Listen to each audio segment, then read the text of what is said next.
Hey guys. This is part 3 of What If Naruto is in a Cyberpunk world. Hit like and subscribe if you like this one, and also please check the author in the description. Let's start.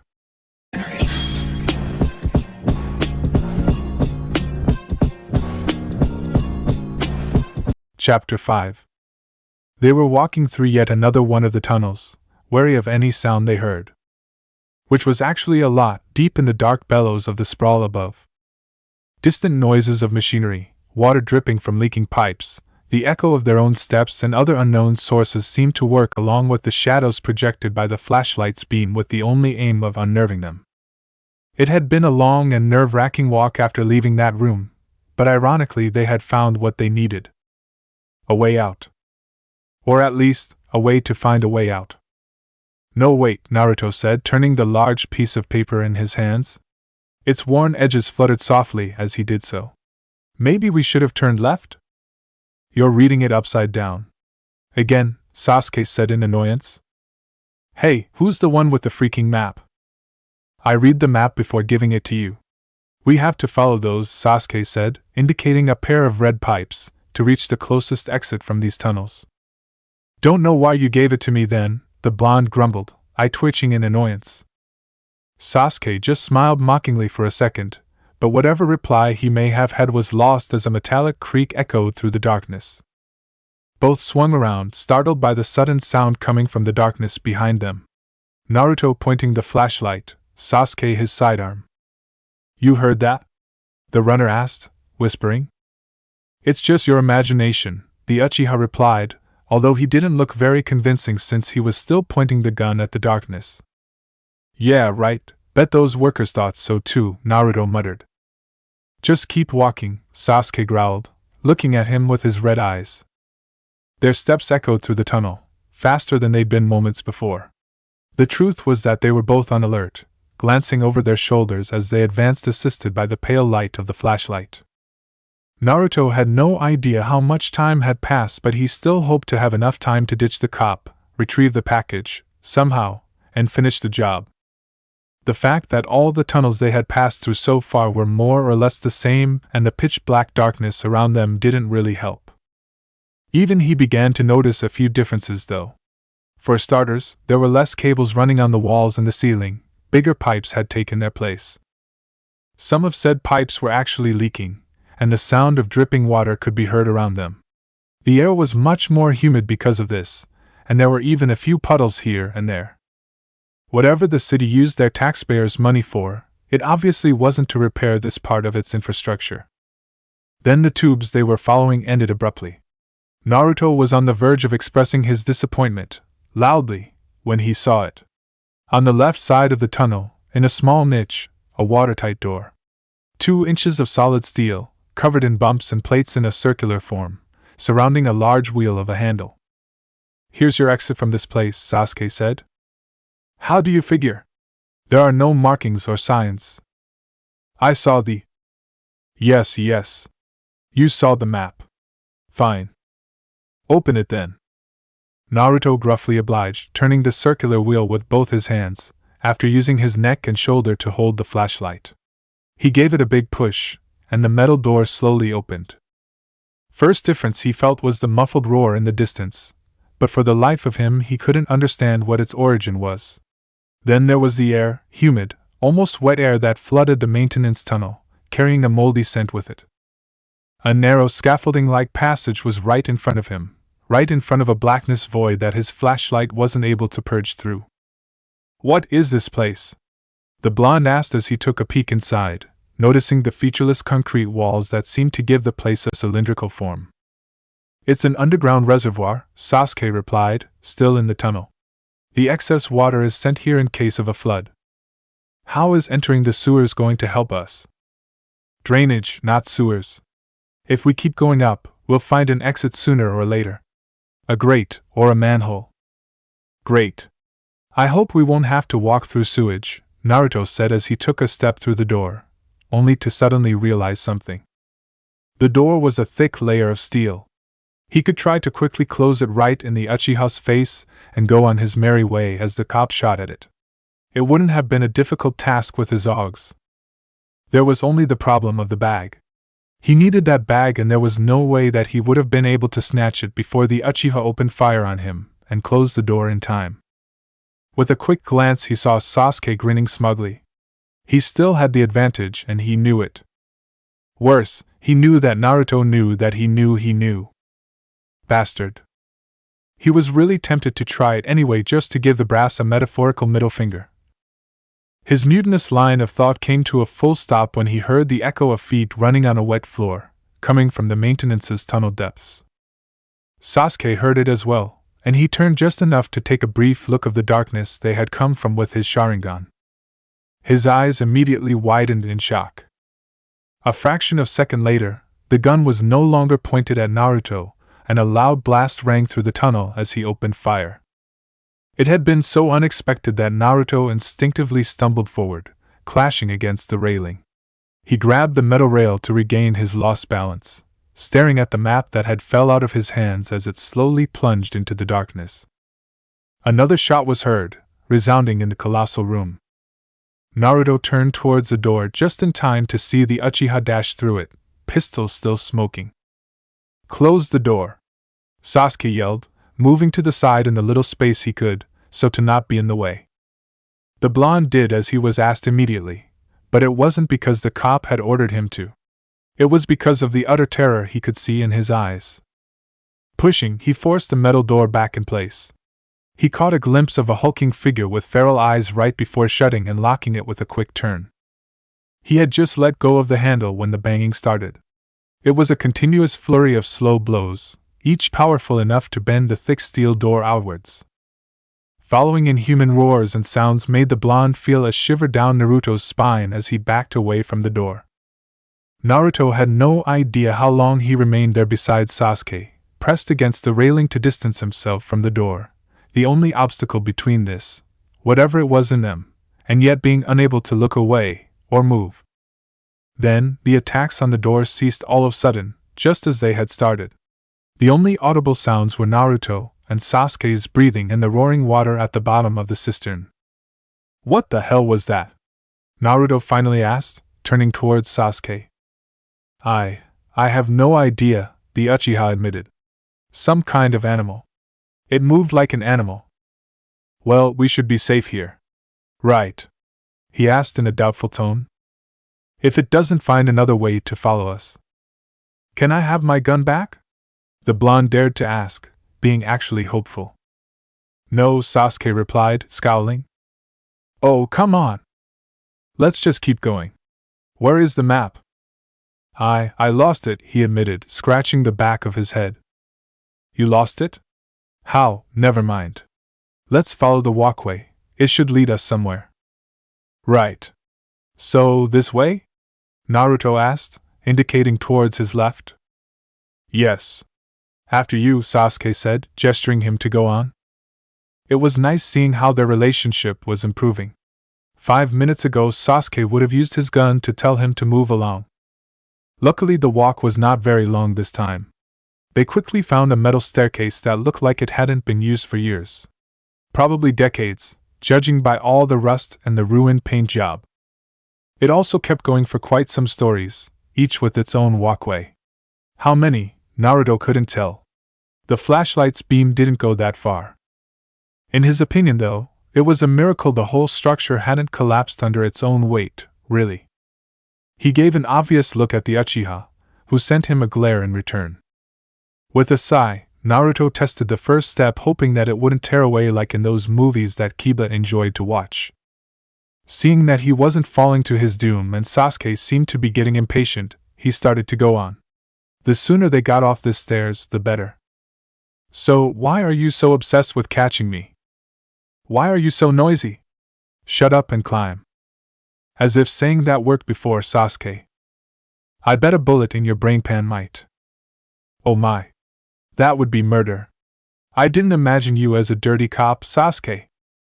"I wish you wouldn't imagine me as anything," Sasuke replied in disgust, before narrowing his eyes suspiciously. "And what do you know about dirty cops?" "Well, duh.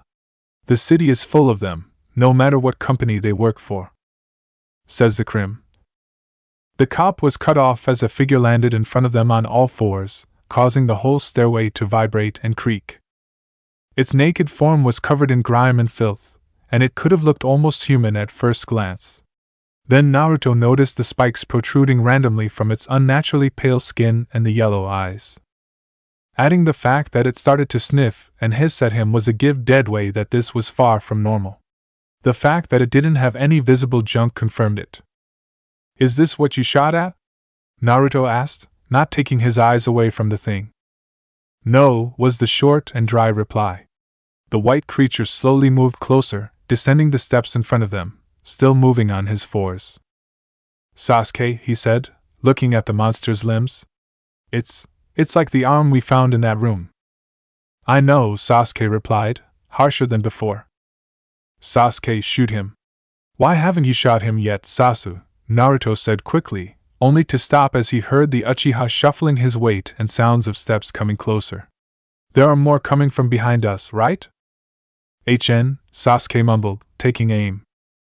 Inwardly sighing at his rotten luck, the blonde did what looked the best course of action. He charged the hissing creature on the stairs, tackling it the best he could with only one free hand. The thing was surprised at first but promptly reacted, trying to claw at Naruto's face. The blonde slammed his flashlight on its face hard enough to daze it, just for an instant. An instant was all Naruto needed to toss it off the railing with a yell. At the same time, the loud boom of Sasuke's pistol resounded through the place once again. "Run!" the Uchiha yelled, and Naruto didn't have to be told twice. The monsters didn't need an invitation to follow them in a cacophony of steps, howling shrieks and squeaking metal. "What's your plan, Red Eyes?" he asked as he flew up the stairs, skipping steps in his hurry. "We get through the first door we find and we shut it," Sasuke said before pulling the trigger once again. "I like this plan," Naruto agreed enthusiastically, dashing upwards. As soon as they reached another walkway, they tried to go for it, but the passage was quickly blocked as a new group of the white humanoids emerged from the darkness above them, climbing on it like spiders on a wall or landing with a cat-like grace. Naruto dared to take a look back to the stairwell as alert signs started to show up in front of his eyes. A lot of them. It seemed that his systems had finally recognized these things as a threat. Better late than never. "Just how many of them are there?" he yelled in frustration. They were surrounded and the things were closing in. "Quit wasting your breath and defend yourself," Sasuke replied, and Naruto felt something being forcefully placed in his free hand. He adjusted the grip against his pistol's handle and didn't waste time before putting it to good use. The bullet hit the closest beast right in the middle of the chest, but it seemed to only be staggered by its blunt force and kept advancing, not minding the wound at all. Naruto fired again, and again the only result was an oozing hole dripping whitish pus-like blood on the creature's wake. "Why don't you die, ass?" he started to yell, being interrupted by the sound of thunder ringing in his ears as the creature's head exploded in a shower of pale goo, the body falling like a puppet with severed strings. "Aim for their head," Sasuke calmly said, turning to face his own aggressors with precise and called shots. "You've got to be kidding me," Naruto muttered as he did as he was told, popping the head of one more white freak, killing it instantly. Now he felt like he had fallen in one of Shino's favorite movies. Turned out, watching those movies and actually living a similar situation were two very different things. Fighting back to back in the dark against monsters that just kept coming at you, no matter how many you killed, sucked. There was also another problem that the movies, well, most of them, got wrong. "How much ammo you got?" Naruto asked to the cop, issuing said problem.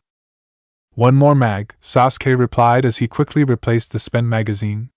"You." "Half. Maybe. Not enough for all of them."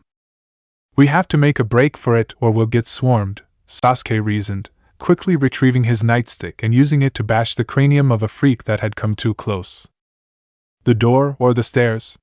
the blonde asked. "The stairs, there are less that way." "Then what are we waiting for?"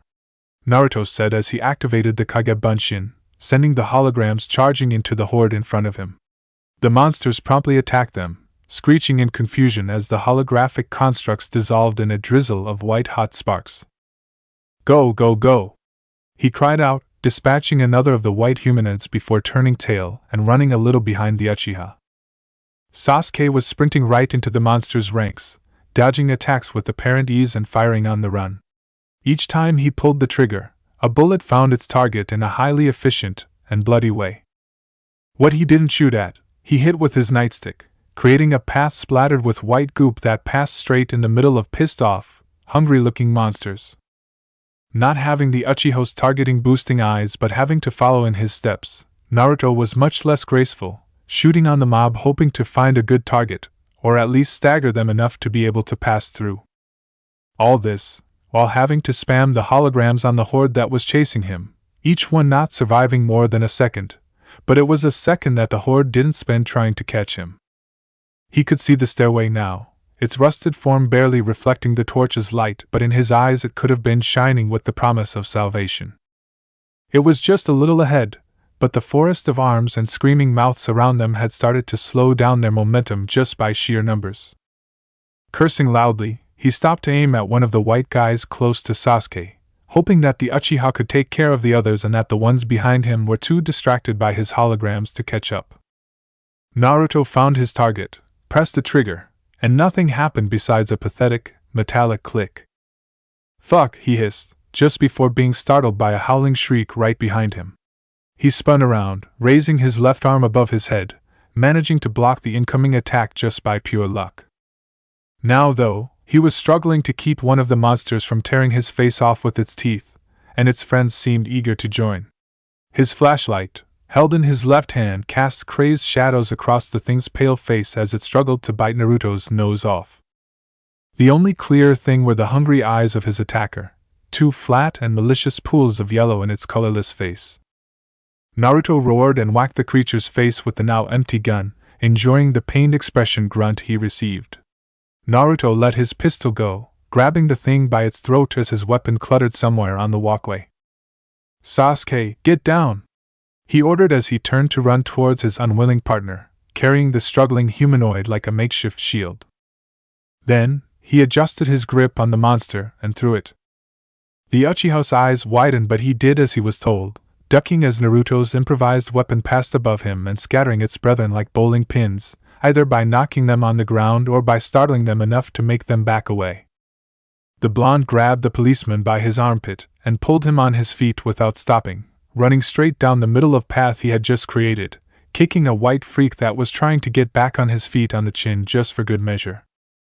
Only when they were running on the stairs again did Naruto let go of Sasuke, but not before giving the bewildered cop a smug grin.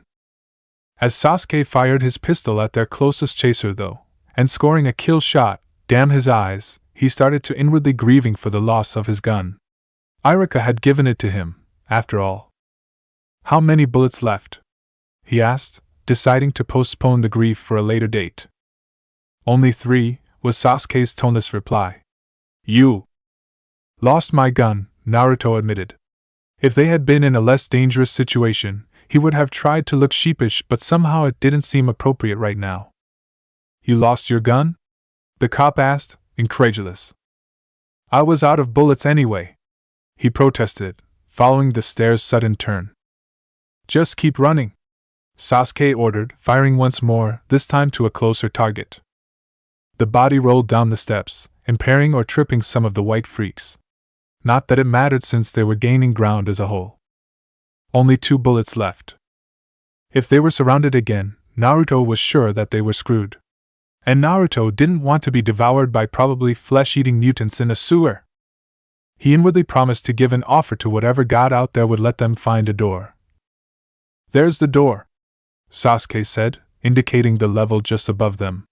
It wasn't very visible because of the grate-like walkways, but there was a door there, just like one they had passed through, and it was just a few more flights ahead. Naruto rejoiced, and hastened his steps while urging the Uchiha to do the same, hoping that his rotten luck didn't ruin everything again, by making the door a broken one, for example.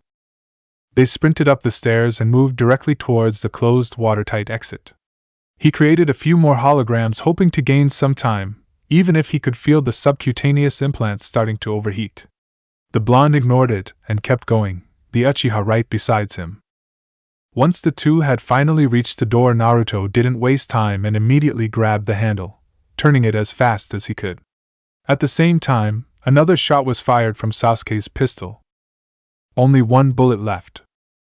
As soon as he felt the lock opening, he pushed the door with a yell that overshadowed the monster's screeches, stumbling in the room, only to be blinded by incredibly bright lights. Naruto tried to shelter his eyes with his free hand, and then chaos ensued.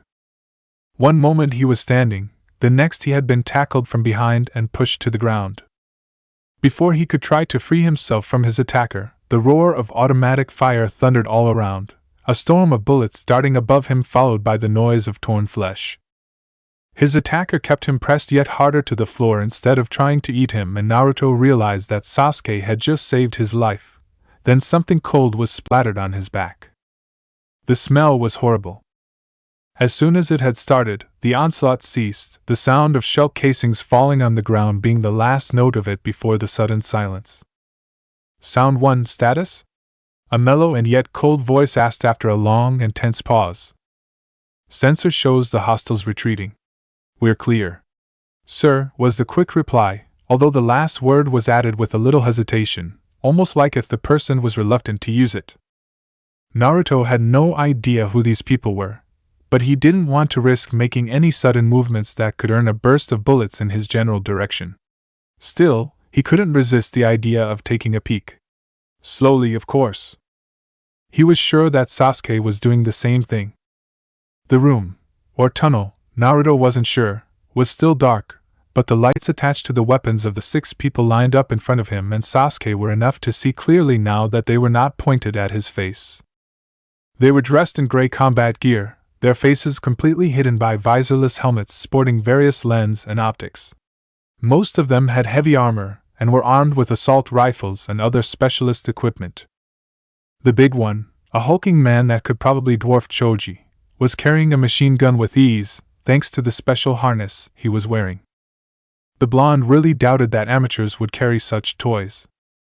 Sound 2, Sound 4, close that door, the one in the middle said, the same cold and soft voice that had spoken first.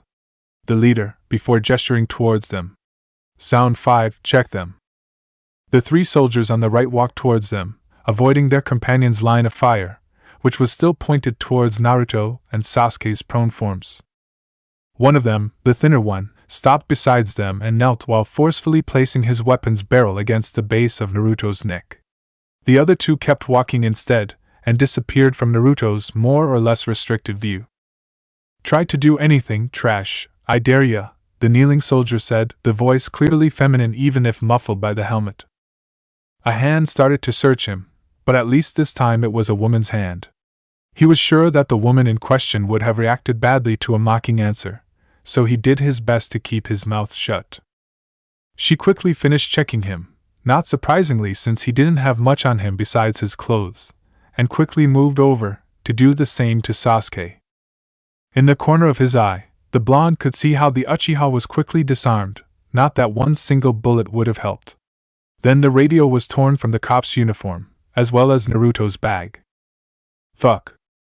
Behind him, he could hear the 2 other men's grunts and soft thuds as he assumed they cleared the entrance of monsters that had been felled on the door's step. They would have made it difficult to close the door otherwise. I killed more than you, one of them snickered in a satisfied tone before another thump was heard, confirming the blonde's assumption. You wish, Kidameru, the other replied with a scoff. Naruto passively noticed that he had a voice eerily similar to the one that had been called Sound 1 but didn't dwell on it. It wasn't important right now. Stick to your call signs, the leader said, his voice full of reprimand. Naruto could feel the scowl behind the sealed helmet. Sure. Whatever, the one named Kidameru replied as he closed the door. Even without looking at his expressionless helmet, Naruto could tell he was rolling his eyes. So, are these freaks what we're looking for? The one behind them asked, letting go of the remains he had just moved, which landed right beside of Naruto with a weak plopping sound. It was a mass of whitish meat and torn muscles, mangled to the point that it was barely recognizable as a humanoid figure. As it landed, it sprayed a little of its blood on the runner's already defiled clothes. He really hoped this stuff washed out. In case he survived, of course. The leader came closer and examined it for a brief moment before slowly shaking his head. No, these things have nothing to do with our target. Naruto noticed a symbol sewn on the figure's attire, a single musical note. Weird choice for what looked like a paramilitary unit, but who was he to judge? Where did they come from then? The big one, the heavy weapon guy asked. Who cares? More target practice, Kidameru snickered cruelly, already enjoying the idea. What do we do with these two fuckers? The woman asked, as she examined the bag. Naruto exchanged a quick glance with Sasuke, hoping that the cop had some bright idea to get out there in one piece. Sadly, he quickly realized that the Uchiha had thought the same thing. It would have been funny if his life wasn't on the line. We could use them for bait. Wait a second, the guy with the sensor, Sound One, said as he looked at Sasuke. This guy is a cop. Not just a cop, the leader's cold voice said in the stunned silence. Look at his uniform. He's with the Uchiha private police. At that, the whole group attention was on Sasuke, who looked at him in a tense silence. Shit. Do you think they're on us, sir? The woman asked. Improbable, was the calm reply. This is a secret operation and... Why bother with that? One of the soldiers said, sounding bored. We should kill both of these coppers and get going with the mission. Hey, I'm not a cop, Naruto quickly told them, hoping to not sound too pathetic. I don't think they care, the only actual cop in the room said drily. Oh, shut up, Sasuke. I can try, he said, locking eyes with the Uchiha one more time. Sasuke? Sasuke Uchiha? The boss said, walking right in front of Sasuke and staring at him. Itachi's brother? The question caused an even more tense silence than the previous one. Holy shit. He's that psycho's brother, the machine gun guy said. The way he said it almost sounded like awe, for some reason. Hey, what's so special about Itachi Uchiha? I feel a little out of the loop here, Naruto asked. Sasuke looked his way, an expression of disbelief in his still active eyes. It would have been satisfying in different circumstances. Not that he cared about the bastard's famous brother, he just wanted to gain time to find a way out. Not sure about the dumb blonde, the one that had thrown the corpse said, cleaning its gloves on his pants and completely ignoring Naruto's question. Still, the boss may be interested in. Sound 2. Be quiet, the leader interrupted his chatty subordinate.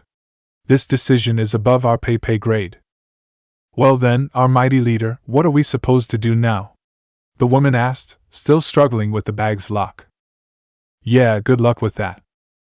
We follow protocol. I'm breaking radio silence, the chief said without hesitation before tapping his helmet where his ear would have been. HQ, this is sound actual from the area of operations. Whatever he wanted to tell them, it was lost as a loud cry was heard, barely dulled by the thick door. The soldiers immediately snapped to attention, weapons ready as the sound echoed for a few more seconds. Naruto's hair suddenly stood on end, his already tense body jerking slightly.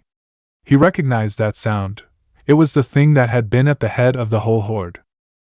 Seems like we finally found you, the big guy chucked, only to be interrupted by the voice of the sensor guy. Sir, sensor guy called, his attention completely on the device in his left hand. I have movement, 50 meters and closing in. Is that our target? The man with the same voice chimed in. No, it's not Big Eno, more contacts. Multiple directions, 30 meters. It seemed that the horde was back, and judging by the beeps coming from the motion tracker, they had brought friends. Naruto was not worried though. These guys had enough firepower to start a corporate war, at least the part with actual violence. His only concern was how to get back his bag, now strapped around the crude woman's shoulder. Sasuke was probably doing the same about his radio, which was ironically secured on the bag's straps. After all, if these guys were able to call their bosses, why wouldn't he? Ah, great. More stinky mutants, she said, securing her grip on the rifle. Let them come. More stuff to kill, the one called Kidameru said. The more Naruto heard him, the less he liked his attitude. Get ready, I want a firing formation on the door, was the order given by the cold commander. Apparently talking with the HQ could wait until later, when there were no monsters around. Sound 5, watch our SIXS. What about the prisoners, sir? Move them in the back. If they do anything against the squad, he said, looking straight in their eyes, and Naruto could swear that his tone had become even more chilling. Act accordingly. You heard the man, shitheads, move! She ordered them, gesturing to get up. Naruto could see a pattern in the overall day. The soldiers started to move back from the door, and the blonde realized that they were in a tunnel similar to the ones he and Sasuke had spent so much time. While he and the Uchiha were dragged at gunpoint, the soldiers assumed firing positions or covered their comrades. Sit there and don't do anything stupid, Sound 5 ordered, and since she had been given the order to act accordingly, Naruto obeyed immediately. Even if he didn't like to. Just to ensure his survival, he dragged Sasuke down by tugging his sleeve. At least he was smart enough to not protest. A metallic sound caught his attention, and turning towards the squad, he saw some spider-shaped droids detaching themselves from Kadamura's backpack, which was not a backpack at all, apparently. The automated weapons, each big as a cat, started to move along the nearby wall and the ceiling, a small gun barrel visible on their heads. Oh great! More guns to escape from. 15 meters, right in front of us, Sensor Guy informed. They're right outside of the door. 12 meters, was the quick update. The soldier looked away from the sensor in his hand, then back at it, looking puzzled. What? The soldier manning the machine gun asked, sounding incredulous. That can't be right. 10 meters. I don't get it. Are you blind? The man that had the same voice of his teammate said. You're reading it wrong. It's what the damn thing is saying. Sound 1 replied, shaking the motion sensor like if that was supposed to fix it. Give me that, not Sensor Guy said, trying to reach for it. Cut it out, you two. A clang echoed in the tunnel. All the lights moved towards its origin. All besides the one on the woman's rifle, which remained pointed at the two captives. A vent had fallen down the ceiling, quickly followed by one of the monsters, or mutants if that was what they were, that landed right in the middle of the hallway, and was promptly turned into white chunks by the concentrated fire. Then more vents, pipes, and grates were opened, and they started to come out of the walls. Total chaos ensued.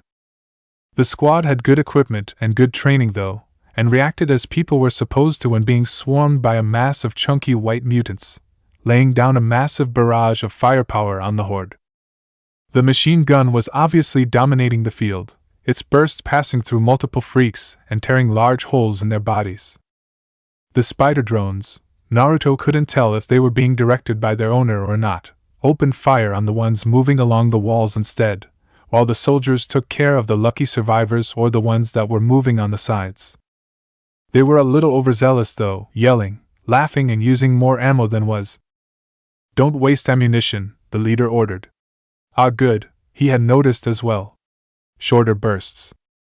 They all complied, some grudgingly, most reluctantly, and the next targets were eliminated by more precise and coordinated shots. The tunnel in front of the squad was basically tinted white now, remains in various degrees of wholeness covering it. Yet more were coming. How many of those fuckers are down here? The woman, Naruto decided to call her potty mouth, yelled to nobody specific. Funny, the blonde snickered. I asked the same thing. Oh, shut up, you. They're not attacking, Sasuke said from his sitting position. They're fleeing. What? Naruto and Potty Mouth asked in confusion. Watching more carefully the monsters that kept arriving, he realized that the cop was right. The beasts were trying to get out of their holes as fast as possible, and most of them were bolting away from the fight. It seemed that the ones that were attacking the squad were actually just moving in their direction by mere chance, or their fight or flight instincts kicked in as they realized they were in danger. What could scare a whole horde of these things that had chased him and Sasuke so?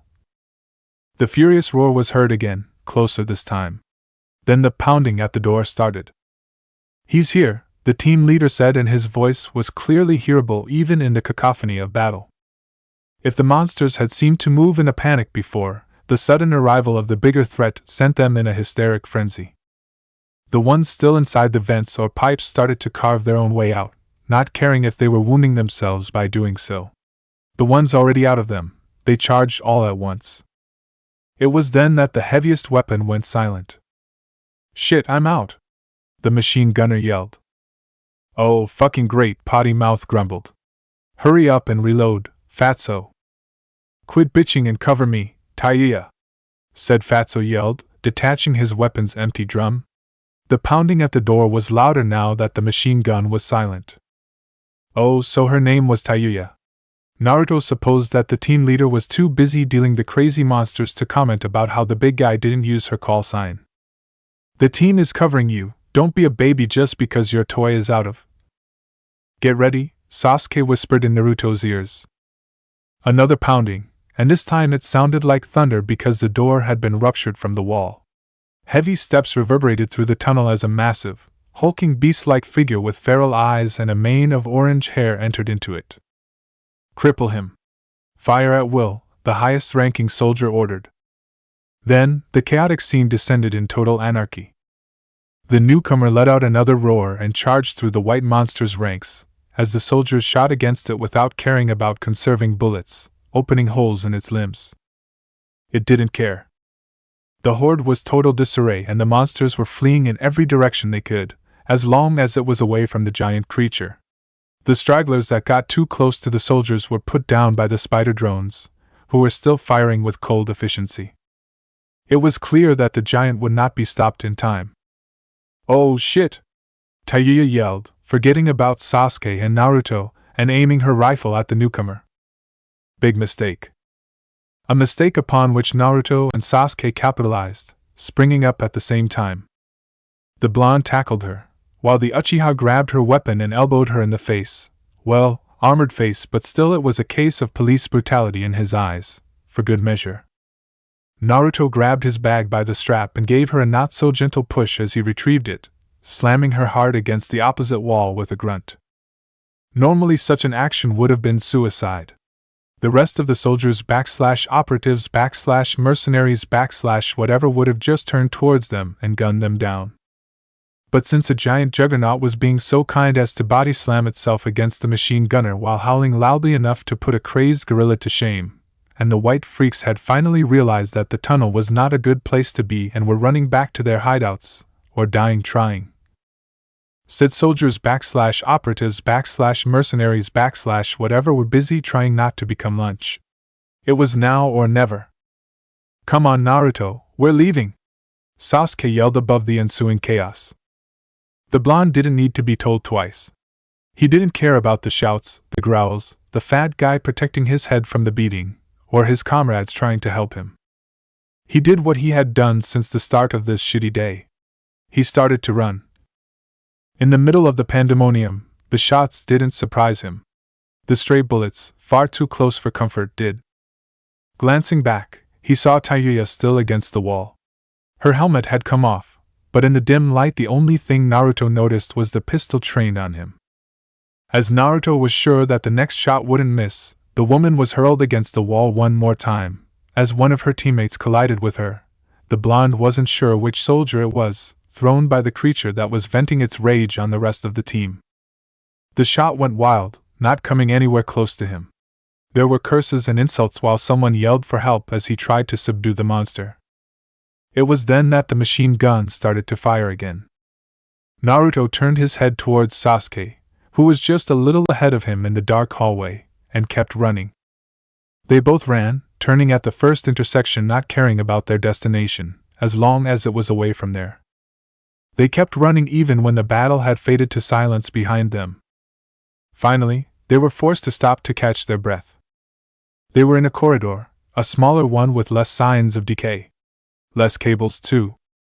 Sasuke could feel his lungs burning, his muscles aching, his heart pumping like it wanted to burst. He was bruised, soaked in sweat, covered in white goo, and the strain of keeping his eye implants active for all so long was giving him a very annoying headache. And that was just covering the physical part of the whole experience. One had to consider the fall down an elevator shaft, the attack from the security bots, being gassed, being lost in the underlevels, being attacked by a mutant with a temper, chased by a pack of other mutants, ambushed by what looked to be a Black Ops cover team and having to escape from the fight between said soldiers, the horde of mutants, and the other mutant. All of this with an incredibly annoying and dangerous cyborg with shady connections at best.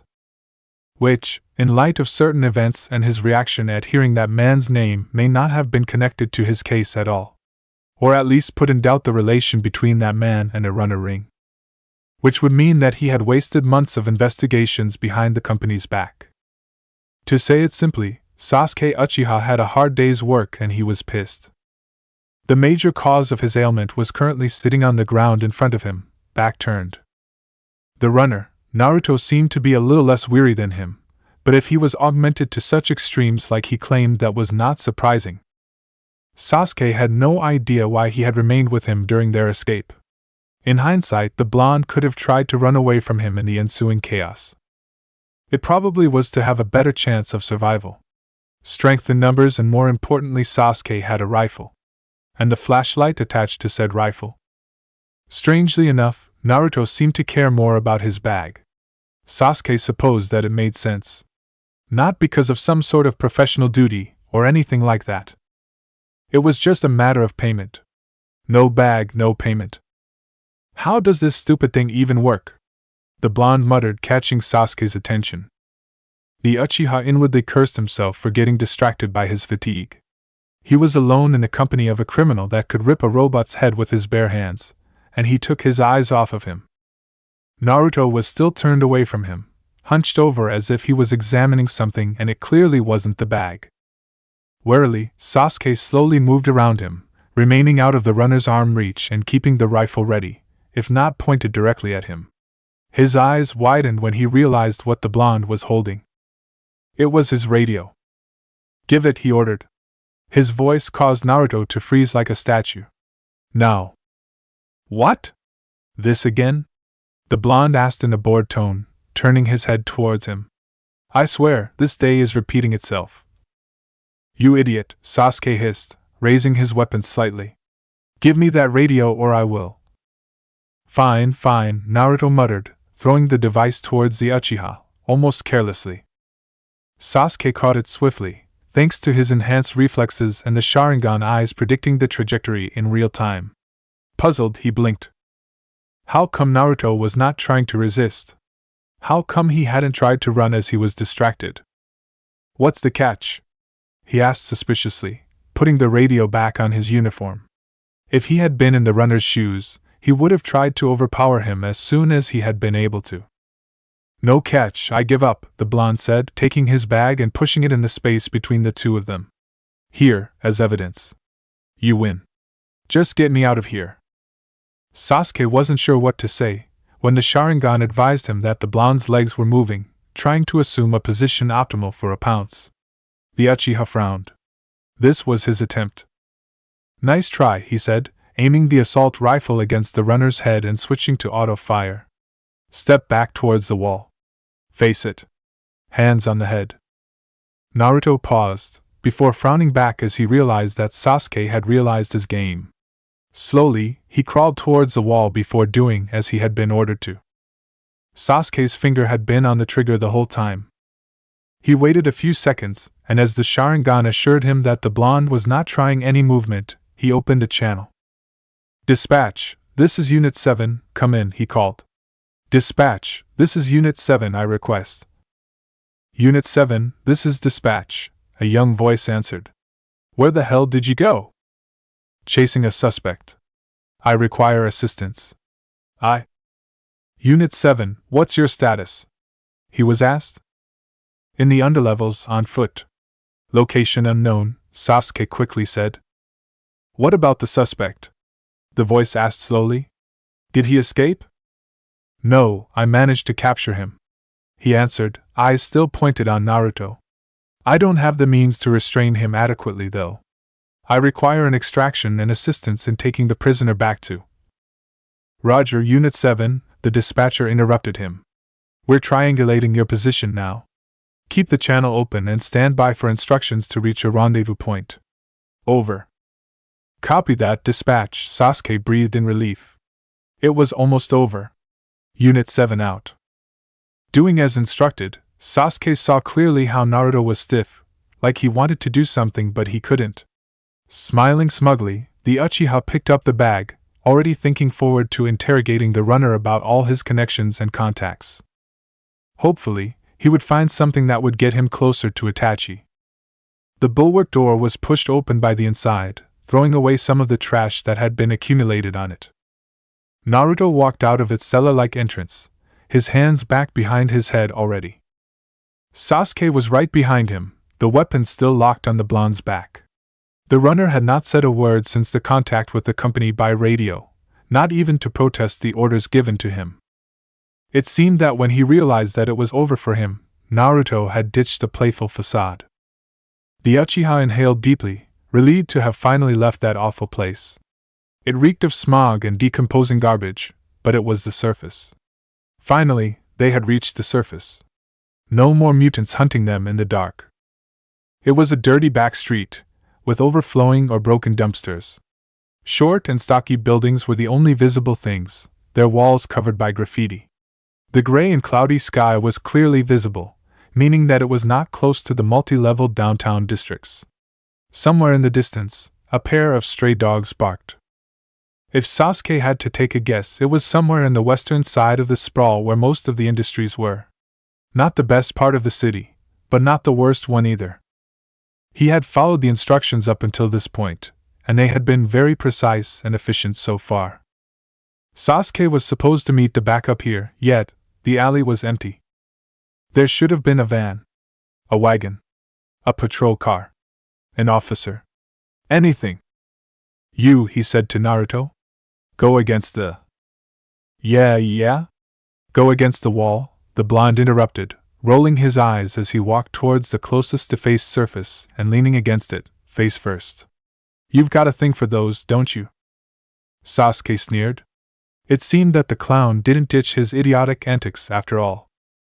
Dispatch, here's Unit 7, he said, opening the radio channel. I've reached the rendezvous point. I can't see the reinforcements, over. There was no reply though, and the radio remained silent. Dispatch, come in. Where is the... he quickly repeated, only to stop on his tracks when he noticed that Naruto was looking at him with the corner of his eyes, smiling smugly. Why was he smiling? Something cluttered down the alley. Sasuke instinctively turned with the weapon ready, managing to keep Naruto in his field of vision just because his common sense kicked in. A dog was right in the middle of the street, a few meters from him. It was standing still, his eyes fixed on Sasuke as if to study the cop's intentions, the body stiff and the tail erected. Sasuke hesitated. He had always considered himself a cat person, but judging from the bristled fur, and what he remembered about the K9 section, the stray dog was not in a friendly mood. And while he had to keep his eyes on Naruto, he didn't want to startle it. It was still a predatory animal almost as big as a bike. Was it even a stray? The dog suddenly started to bark, the sound echoing in the alley. Sasuke took a step back, aiming the rifle at the now growling dog. He didn't want to kill it, but if he had to defend himself. Naruto turned towards him, his hands no longer on the back of his head, and a shit-eating smile was plastered on his face. Alarmed, the Uchiha forgot completely about the dog and quickly changed his target. What the hell do you think you're doing? He asked. Where the hell was the pickup? I wouldn't do that if I were you, the blonde said, gesturing towards the weapon with the eyebrow cocked. Before Sasuke could answer, there was a blur on his left, followed by a metal clank. His head snapped in that direction, but he kept the rifle on the blonde. And he found himself looking at a young man that was crouched on a dumpster, pointing two submachine guns pointed, while growling. 2. Not 1, 2. That was what his mind was trying to wrap around, not the sudden appearance. Who the hell used two automatic weapons at once, unless their limbs were augmented or... Black leather jacket. Animal-like movement and behavior. Dog of unusual size close by. Slitted eyes. Red tattoos on the face. Inuzuka. Oh, that explained the two SMGs. Had they entered his territory or... Naruto, the member of the infamously feral gang, said, not looking away from Sasuke's eyes.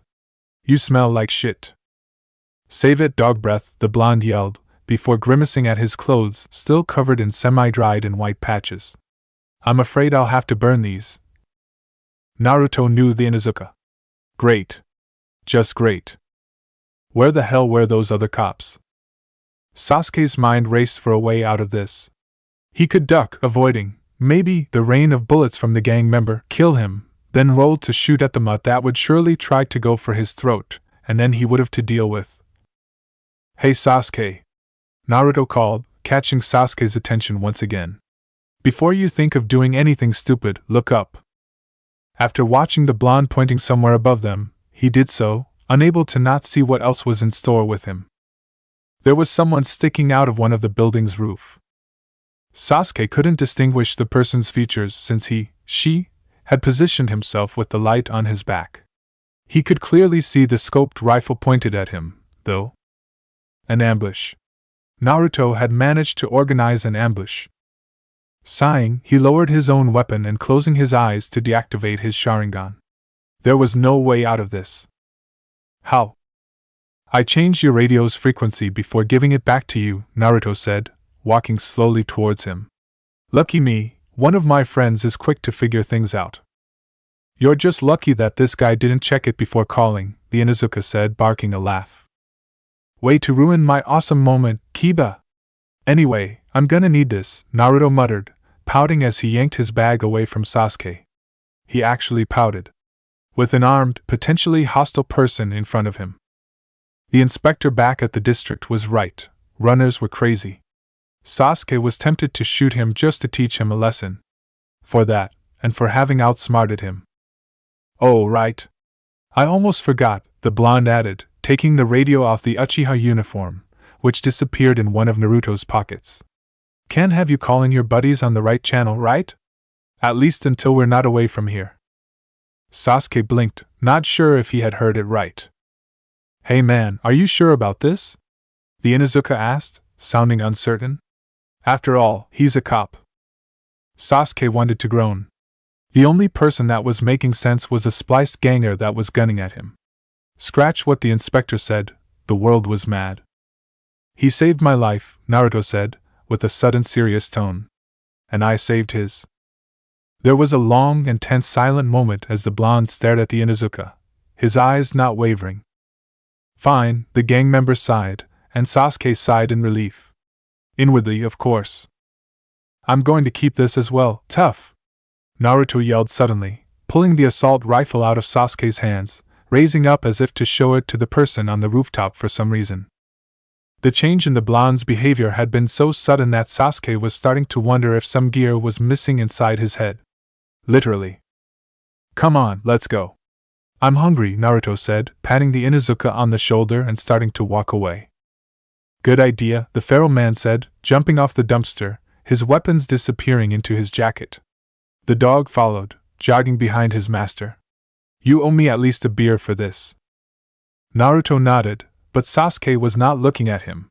He was looking at the sniper that was still keeping him on his sights, as if daring him to try anything. Hey, do you really want to go around with that in plain view? The Inuzuka asked, pointing at Naruto's new rifle. Of course not, he answered indignantly. Do you happen to have a sack, or something where I can? Wait, Sasuke called. The two men and dog trio stopped, and Sasuke didn't need that the Sharingan to notice how the sniper had tensed at the sudden cry. What is it? Naruto asked, sounding genuinely curious. I'm a little late for my job, you know, he added, patting the bag on his side. So, if you don't mind, at least tell me what you know about Itachi Uchiha, Sasuke asked. Dude, Naruto grimaced a little. I said that I don't know him to those guys, remember? What guys? Kiba asked, puzzled. Not now, Kiba, the blonde muttered before turning towards the Uchiha again. I don't know who this Itachi is. Besides that, he is your brother, I mean. And I learned that today. Sasuke could just stare at the blonde in silence, unable to formulate a reply. Somehow, deep inside him, he knew that he was not lying. It had been all for nothing. So, sorry? Naruto said awkwardly, before turning away and resuming to walk. See ya. he called before disappearing from the alley along his companion and pet. Sasuke could only stare. It had been all for nothing. Months interrogating suspects, asking questions, ignoring orders to stop asking said questions, piecing clues together and confronting them with the data available on the underworld. Wasted. He kept staring even after the sniper left, now sure that the cop would have not been able to do anything. It was only then that Sasuke allowed himself to lose his temper and yell in frustration, while kicking a dumpster. It had been all for nothing. Chapter 6. The automatic door opened with an almost inaudible hiss. Classical music hit his ears, trying to set the pleasant, relaxing mood that most of the people that came here were looking for. Hiruzen Sarutobi ignored it and walked out of the elevator, flanked by two towering bodyguards that quickly scanned the lounge of the restaurant. The place was big, even by most high-end restaurant standards. Polished wood covered the floor of the lavishly decorated dining area, full of a lunch crowd of men and women in suits. Too early for a formal dress crowd, these were customers that had come to talk about business with their customers or co-workers, or even with their rivals. Much like Sarutobi himself was forced to. "Welcome, Mr. Sarutobi," the host greeted him with a courteous smile. "If you would follow me, I'll escort you to your table. One of your guests has already arrived." Hiruzen nodded, following the young woman as she guided him through the restaurant, as his guards kept shadowing him. He could hear whispers from the crowd, who had noticed the CEO of Sarutobi Enterprises walking among them. He ignored them as much as he could and looked at the scenery out of the full-length window. Sarutobi noted that the window was made of thick, tempered glass. Considering the kind of customers the restaurant catered to, it was obvious that they would get bulletproof glass, alongside a very advanced security system and a healthy dose of discretion. That had been one of the reasons he had chosen it for this meeting. The other was the view. He had to admit it was breathtaking. It didn't compare to seeing a mountain range or a forest in one of the last natural reserves, but it was something that he liked to see all the same. It reminded him what he fought for, what he had tried to protect in all these years, no matter the cost. All of the skyline was visible, from the upper levels to the lower ones, albeit the latter were partially hidden by the bigger buildings built on top of them. It looked like the richest part of the city was trying to put the poorer side under the rug, and failed to do. He smiled at the idea. The elitists thought that they could just hide the problems from their sight and they would just go away. He knew better. After all, he had to live with the consequences. His reverie was interrupted as the hostess finally ushered him in a private room. It was as expensively furnished as the rest of the restaurant, but with slightly better taste when it came to decorations. Maybe it was just because they weren't so ostentatious, giving the room a more somber look. A man sat at the single large table, flanked by his own bodyguards. Sarutobi steeled himself with the best poker face he was able to muster. The two of them studied each other for a long moment, then Sarutobi sat at his own chair, never moving his eyes from the other man. "Hello, sensei," the man said, greeting him, but Hiruzen could hear the mocking tone behind the word. "Orochimaru," he said as a reply, nodding slightly. "So, what would you like to eat?" Orochimaru asked, picking up one of the menus and opening it. "I've heard that the pork here is a bit greasier than usual, but they do make an excellent spicy chicken."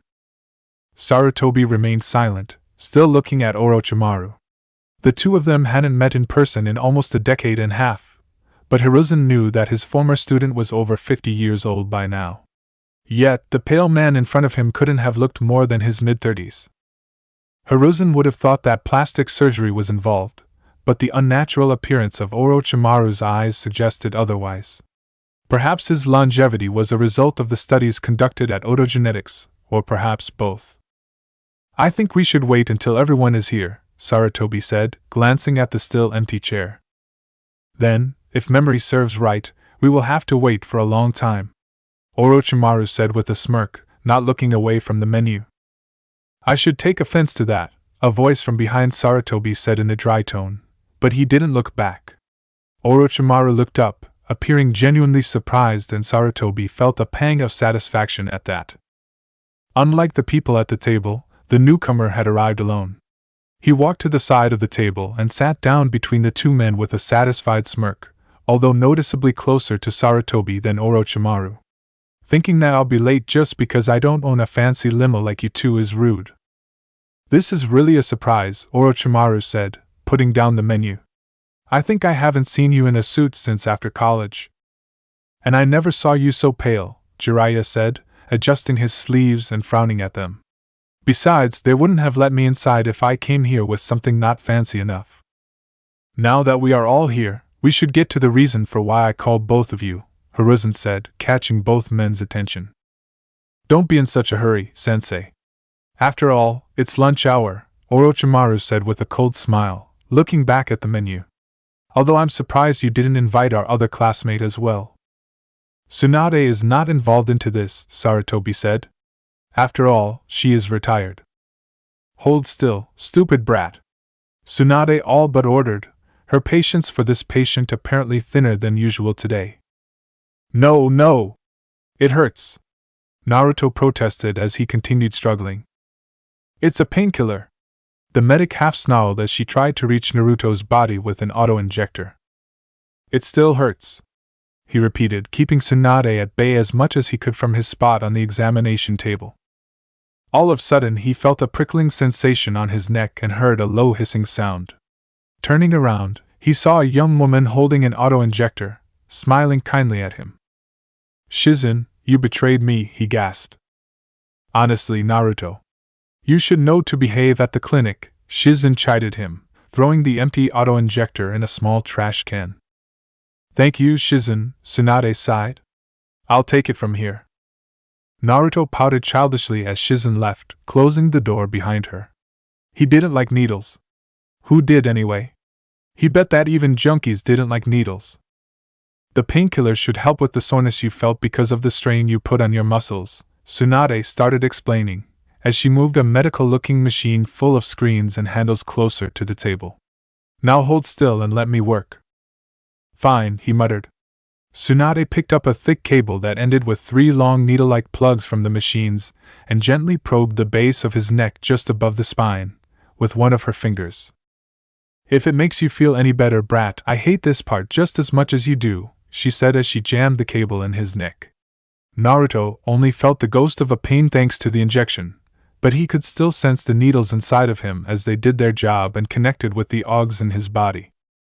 The machine sprang up to life, emitting beeps and strange sounds. Tsunade walked back behind her desk and started typing something at her laptop, so Naruto imagined that the machine was transmitting data to it. For a while, the only sounds in the room were the typing on the keyboard and the beeping of the machine attached to his. Well, punk, you were lucky. You didn't last any serious damage, biologic or otherwise, Tsunade said finally, and Naruto took a big breath of relief. There's no need for a surgery to fix your systems. That's great. Can you unplug me now? He asked, eager to get the damn needles out of his spine. I would like to stress to you to not go overboard all the same, Tsunade said in a lecturing tone, as she got up and got closer to the medical table. Your body may be tougher than a baseline human's, but the overall idea is that you should avoid getting hurt. Alright, I get it, Naruto said, eyes downcast. You're right as always, Granny. The plug was ripped out a bit harder than necessary. I told you to not call me that. I hate that thing, he muttered as he massaged his neck. Can't you just use a scanner next time? A scanner doesn't allow me to download data or run inner diagnostics, Tsunade told him as she put the device back to its place. We're lucky we have compatible machinery to examine your augmentations at all, you know? This is not exactly an upper ward clinic. Yeah, Naruto mumbled as he put his t-shirt back on. There was a quick knock at the door, which caught Naruto and Tsunade's attention. The door opened, revealing a young woman with pink hair tied up in a loose bun. She had a tablet in her hands and wore a nurse's uniform, but Naruto knew better. The only reason why Sakura wasn't a doctor yet was because no one around here could afford tuition at college. Senju-san, I brought you, Naruto? Sakura asked as she spotted him. What are you doing here? Getting a checkup? He said as if it was obvious, trying to keep a straight face. Had she come in a few seconds earlier, she would have seen him with a cable sticking in his neck, and that wouldn't have been easy to explain. If you needed a checkup, you could have waited for me downstairs. It wasn't necessary to disturb Senju-san for it, Sakura lectured him. She's a very busy woman. It's all right, Sakura. I wasn't busy, Tsunade said, as she moved the machine she had used back to its original spot. And I told you, no need to be so formal. Just call me Tsunade. Yes, Senju-san, Sakura said apologetically before realizing what she had said. I mean. So, what did you need from me? Tsunade asked as Naruto tried to not smirk at his friend's flustered reaction. We need your signature on this, Sakura told her, passing the tablet to Tsunade. Also, we're almost out of O-negative blood and 4 bags. Alright, the medic said, examining the tablet for a moment before applying her signature on its digital screen. You and Shizen tried to keep what's left only for the patients that really need them. I'll have to make a call to ensure that we'll get an extra shipment with the next delivery. What if we run out before then? Sakura asked in a worried tone. We'll improvise. This clinic will not go down just because we're short on supplies, Tsunade reassured her. It's just, if we had 4 bags, we could ask people to donate blood, but… Nah, don't worry about it. Granny will find a way, Naruto said, trying to reassure both of them. Naruto! Sakura exclaimed, half scandalized. Don't call her that. See? Sakura agrees with me on that, Tsunade smirked, crossing her arms. Sure, whatever makes you sleep at night, he said with no real malice in it, as he got up and reached for his jacket. Making fun of Tsunade's age was an old joke between them by now. So, since my checkup is done and I'm perfectly fine, I guess that I'll go now. See you soon, ladies. Before he could even start his dash for the door, he felt Tsunade's firm hand on his left shoulder. Not so fast, brat. I still need to tell you a few things. What do you mean? He asked. I'm alright, right? Yes, but that's not the point, she said, before turning towards Sakura. Thank you, Sakura. You may leave. Yes, the overqualified nurse said, a bit confused by the sudden dismissal. Of course, Tsunade-san. Better, Tsunade smirked, handing the tablet back to her. Naruto, Sakura nodded as a simple goodbye, before walking to the door. See you later, Sakura-chan, Naruto said, and he was sure he was smiling like an idiot. The door closed, and the two of them were again alone in the room. So, what did you want to tell me? Tsunade looked at him for a long moment, her gaze feeling almost judgmental before she walked to a medical cabinet and fished 2 small boxes, no longer than a pen, out of it. Here, this is your prescription, she said, putting them on the desk. One for tomorrow morning, the other for the next day. If you feel any pains or aches along your muscles, come back. I didn't know you took the doctor-patient confidentiality this seriously. I mean, Sakura-chan works for you.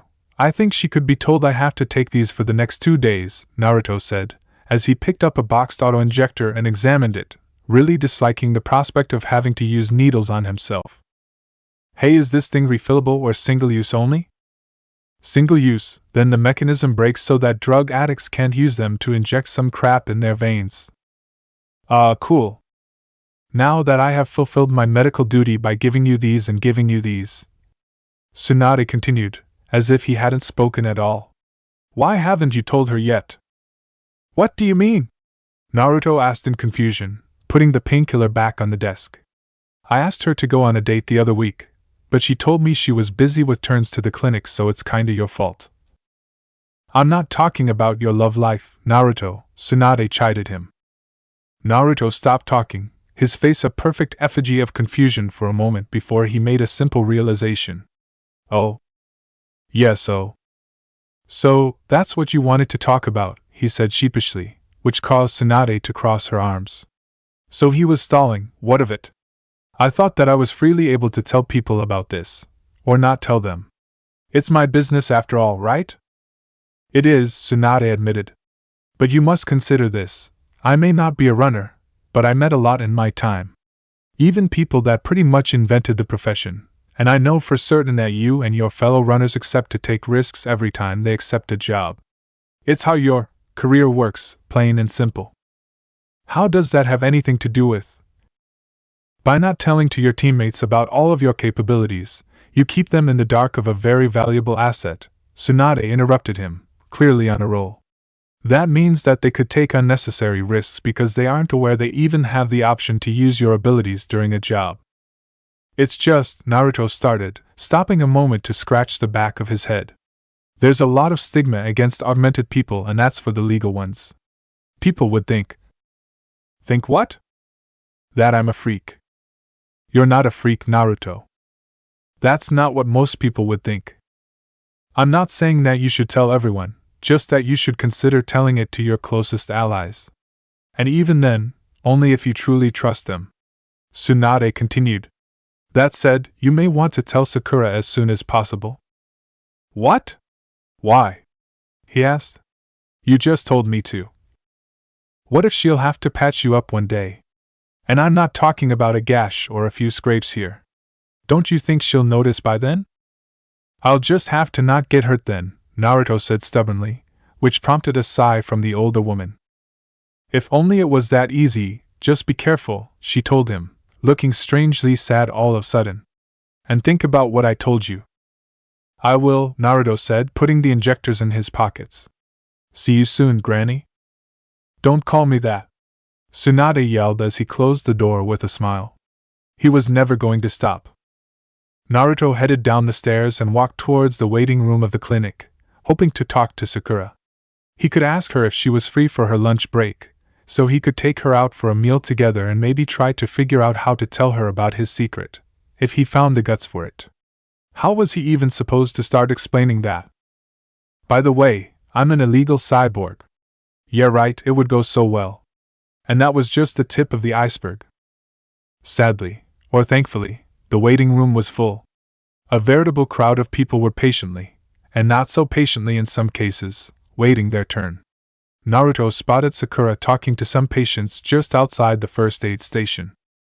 She looked calm and collected, but only now he noticed the bags under her eyes, and Naruto wondered how long it had been since the last time she didn't have to trudge through an overnight shift.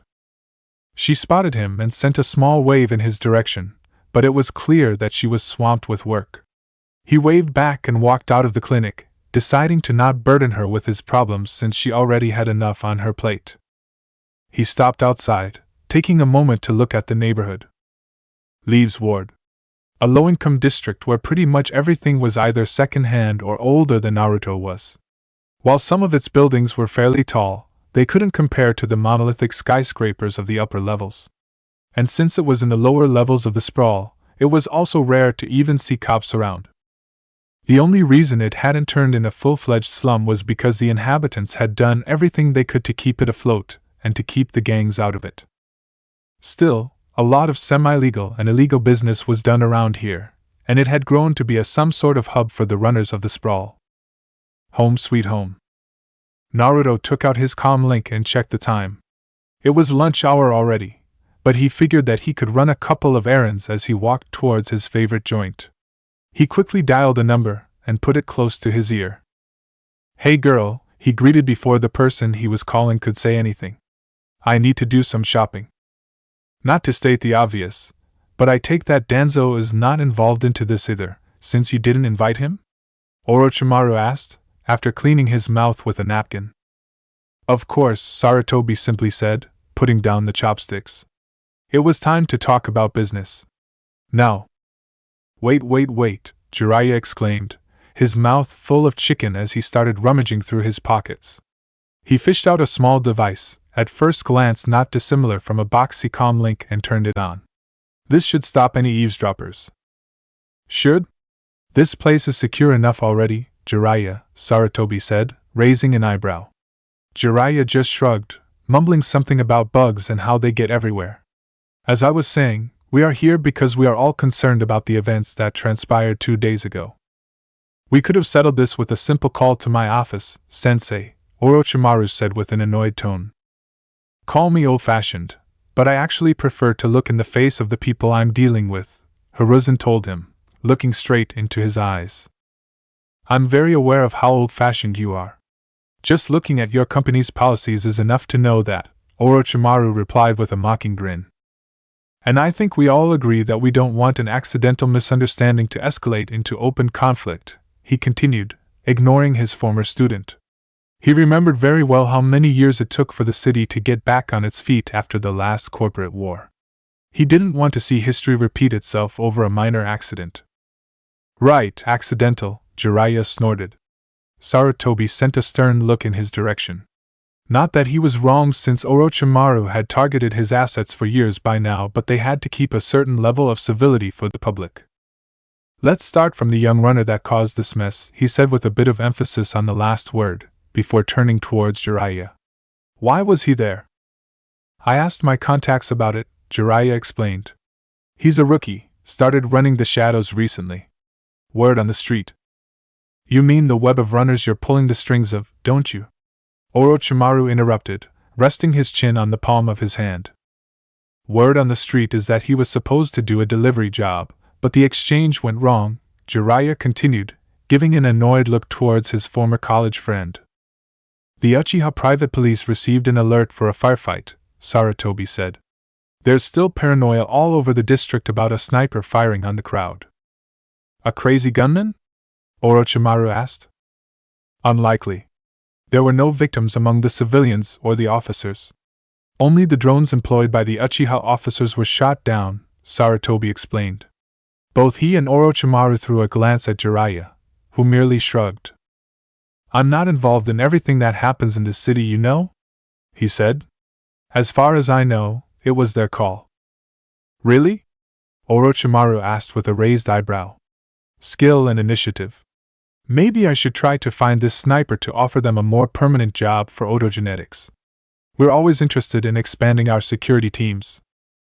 Jiraiya only scowled at that. Orochimaru, stay away from my runners, he warned. Jiraiya, Sarutobi called tiredly. Once upon a time, he had to break these spats in good faith, as the two were the best of friends. These days, he had to defuse the arguments for fear of them sicking assassins on each other. Which was bad for the sake of the city. After that, the runner evaded capture and tried to get the package to its destination, Jiraiya said, calming down a bit. So, he opted for a shortcut. One of the city's pillars, Hiruzen nodded.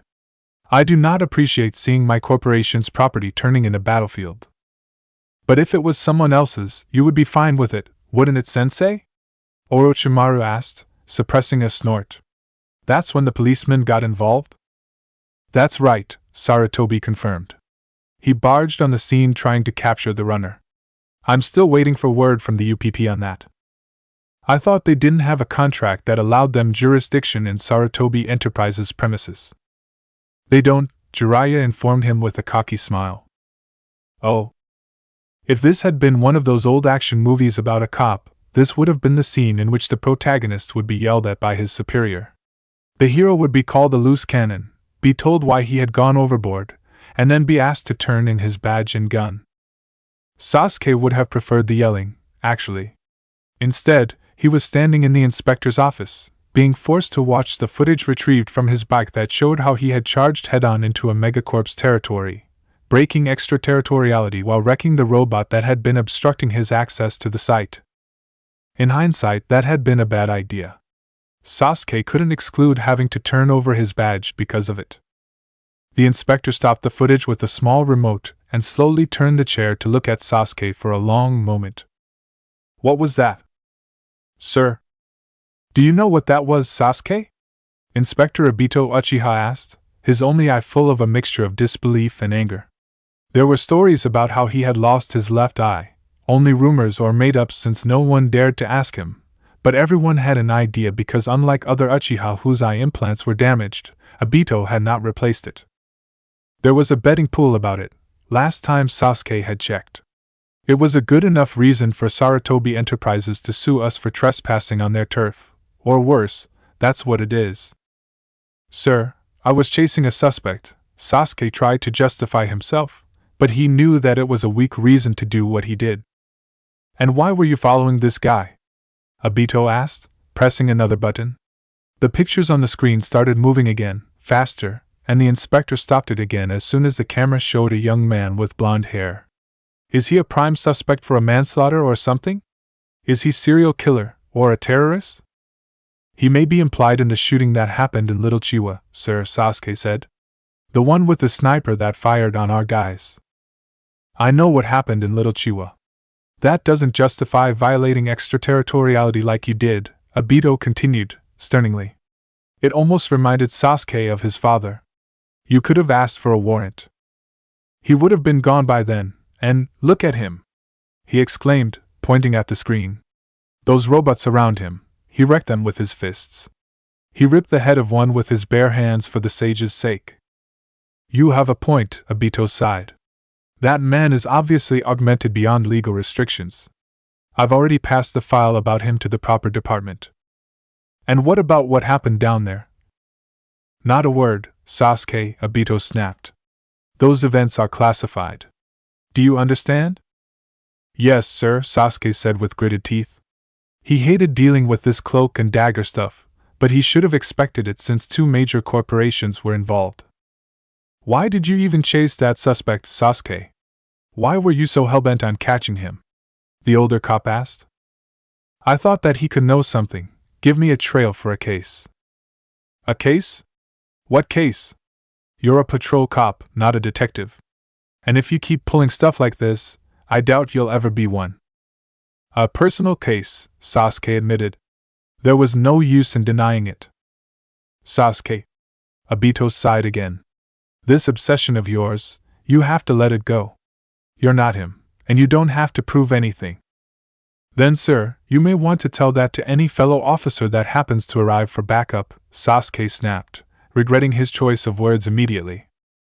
Much to his surprise, the inspector didn't reprimand him or chastise him for the way he had talked about his colleagues. Instead, Obito just looked at him for a long, interminable moment before turning off the screen. Go home, Sasuke. What? He asked in confusion. Go home.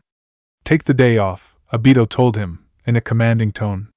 Actually, take the whole week off. Try to rest, take your head off the job for a while. Sasuke couldn't believe it. There was no way he wasn't being punished for what he had done. He almost asked if there was a catch somewhere, but he held his tongue. He was on thin ice, and he needed his badge. Sir, he saluted, before leaving the room. He didn't see Inspector Obito looking pensive for a long moment, and then reaching for his phone. So, what do you think? Tenten asked as she finished strip-fielding a weapon to clean it. They were both sitting in her personal workshop, a Spartan room with various gun parts littering around. Naruto didn't know where she found all these weapons and he didn't ask. I don't know, it seems a bit small, Naruto said slowly, as he eyed the pistol critically. It almost resembled a square gray box with a grip and trigger ring welded to it. Even the sights were barely visible above the small barrel. You want something compact, trust me, Tenten nodded. That's a Riverbed 02, it's very easy to maintain. During the Kiri Civil War, fighters of both sides would use it while dressing up as civilians, so you should be able to do the same during a job and not be noticed. You go around with a huge rifle. One with a scope bigger than my hand attached to it, Naruto said critically. And who knows what else? Because I know how to do it discreetly. Are you saying that I can't? You walked back home with an assault rifle in a grocery bag. Tenten deadpanned. Hey, it was the only thing Kiba and I found to carry it. And no one said anything about it, so it worked. Naruto protested. Besides, you're the one that bought that rifle from me. Of course I did. A military-grade weapon with a friendly discount. Who wouldn't want one? Naruto looked at her for a moment, cogs turning in his head. Just how much did you cheat me on that purchase? Not as much as I would have cheated by a stranger, Tenten admitted shamelessly. I have to pay rent too, you know. Naruto groaned. He should have learned by now, higher price first, then go down as the other person haggles. Kakashi had repeated that for years. So, what do you think of that? Tenten asked, pointing at the pistol. Are you going to buy it? I don't know, I mean. I get how useful it could be to have a weapon easy to conceal, but it seems a bit lacking in stopping power, Naruto said, picking up a single bullet from a nearby mag. It was small. Very small. A decent bulletproof vest would probably stop the bullet. You could always buy the riverbed as backup for emergencies and pick something else as well. What's wrong? Isn't the money you cheated from me enough? He teased. Let's make a deal.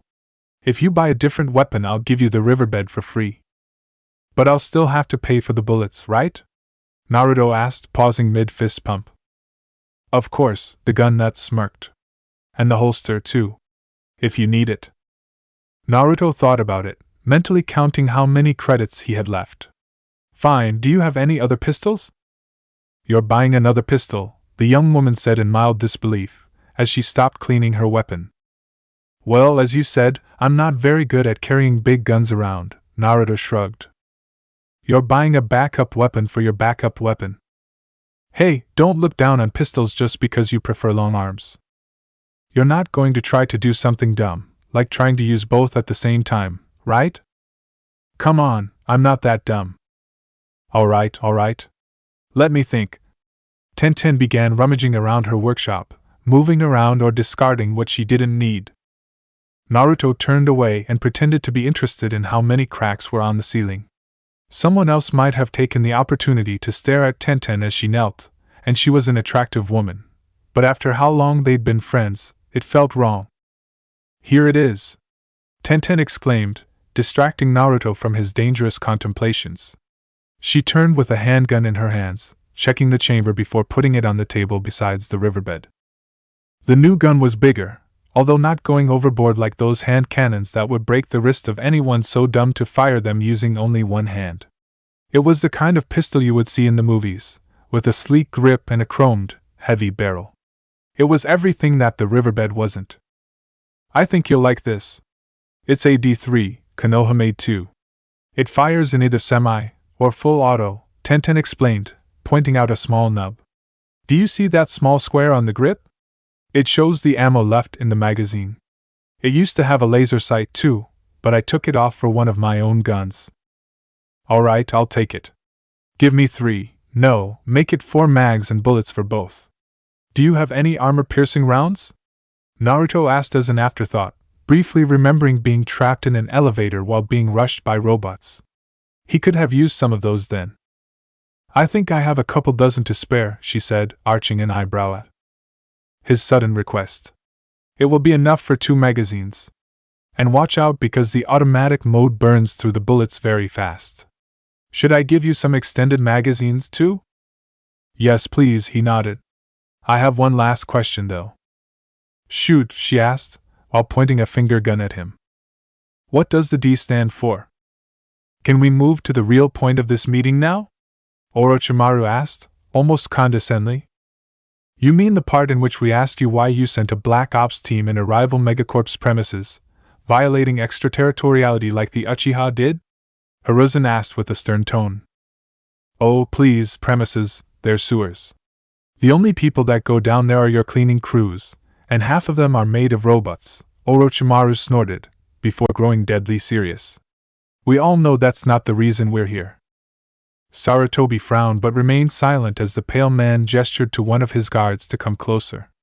The bodyguard passed a tablet to Orochimaru and immediately returned to his position.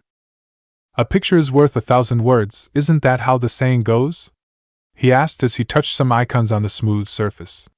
He passed the device to Sarutobi, who noticed that a video was playing on the screen. I believe that this is worth much more then. It had been filmed from a camera mounted on someone's head, maybe integrated in a helmet judging by what the people around were wearing.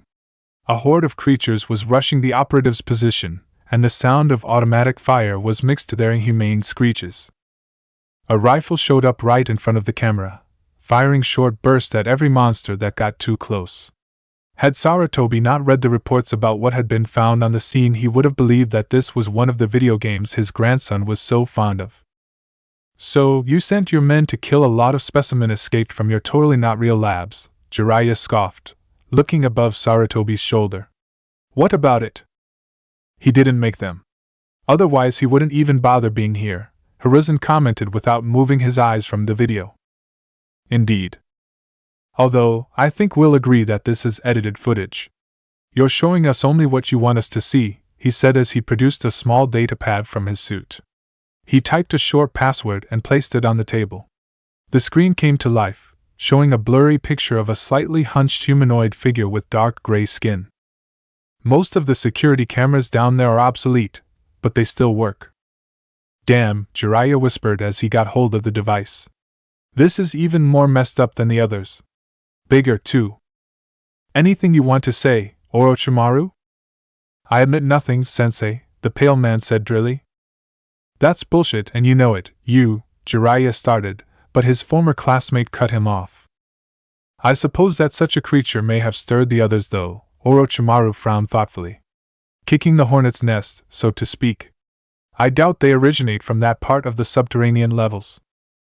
How many specimens did your team retrieve from the field? Sarutobi asked, steering the conversation in the direction he wanted. Enough. What about your cleaning crews? Orochimaru instantly answered, redirecting the question. Hiruzen felt a bit nostalgic.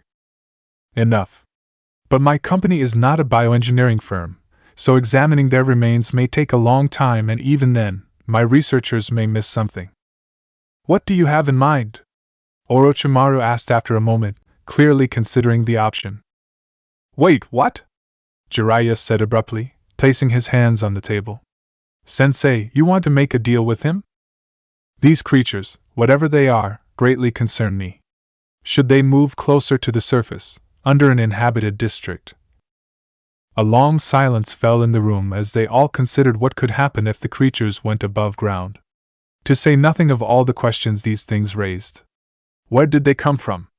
How many of them were down there? More importantly, how long had they been under the city? I'm willing to ignore the intrusion of one of your Black Ops teams inside my premises, even if they were just sewers of little importance. I'll also ignore a cyber attack to one of our servers, which coincidentally happened around the time of said intrusion, he offered, looking Orochimaru straight in the eyes. In that case, I could pass your company a complete and detailed report of any findings from the autopsy and more detailed analyzing of the corpses of these creatures. One more thing, Jiraiya said. I want your word you'll not seek retaliation against the runner that got caught in the middle of this operation of yours. You're very protective of your people, aren't you, Jiraiya? Orochimaru asked, turning the tablet to the two other men. The screen showed frame of the young runner, standing beside the Uchiha policeman. Sarutobi felt a doubt pass through his mind, but quickly squashed it. There was no way Orochimaru knew who the young man was. I tried to take care of them, unlike someone that I know, Jiraiya muttered under his breath. Orochimaru's eyes narrowed, but he didn't reply. Well, if we've reached an acceptable compromise, Sarutobi said, secretly relieved that this hadn't ended badly. Yes, Sensei, we all agree, Orochimaru asked, opening the menu that had been ignored for most of the meeting. Any of you care for a dessert? Old man, one more pork-flavored ramen over here, Naruto called with much enthusiasm. Coming right up, Tucci replied from behind the counter. As the old cook worked on the order, Naruto took another look around. The place was little more than a diner that moonlighted as a bar, but it had grown on him over the years. The food was good and relatively cheap, the owners were very friendly, and it was placed to hang around between jobs. A steaming bowl of noodles was placed in front of him. The smell was so rich that for a moment Naruto almost believed that it was real pork instead of a surrogate meat. As he grabbed his chopsticks and prepared to dig in, he felt a firm hand on his shoulder. Hello, Naruto, the newcomer said while Naruto nearly jumped out of his skin. Kakashi! He yelped as he spun around. Do you want to give me a heart attack? Oh, I think you'll get one sooner or later anyway, if you keep eating only that.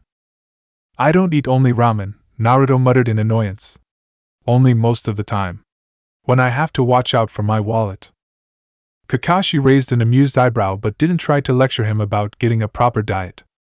Or whatever a proper diet based on substitute foods was.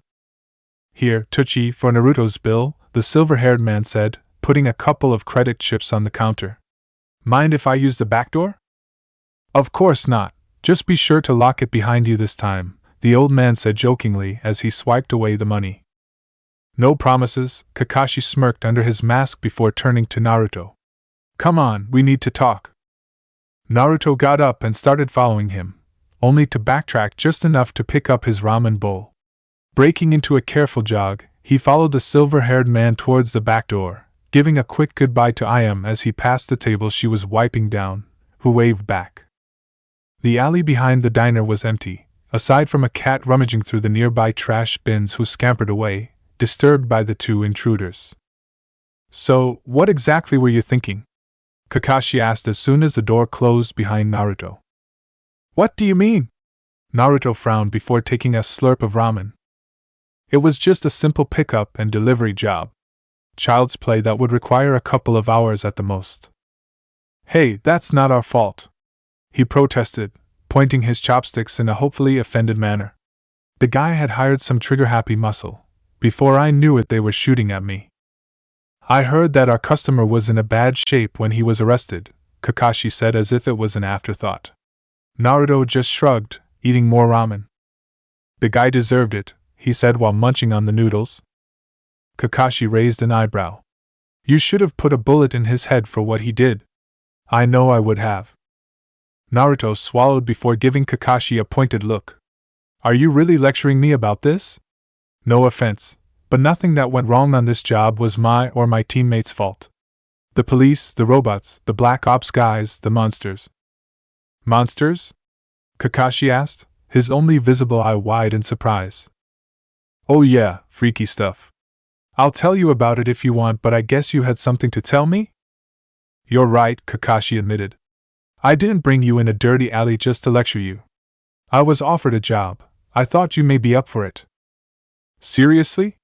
Naruto asked, pausing mid-bite. Kakashi didn't do simple jobs, he was on a different level. If he really meant it.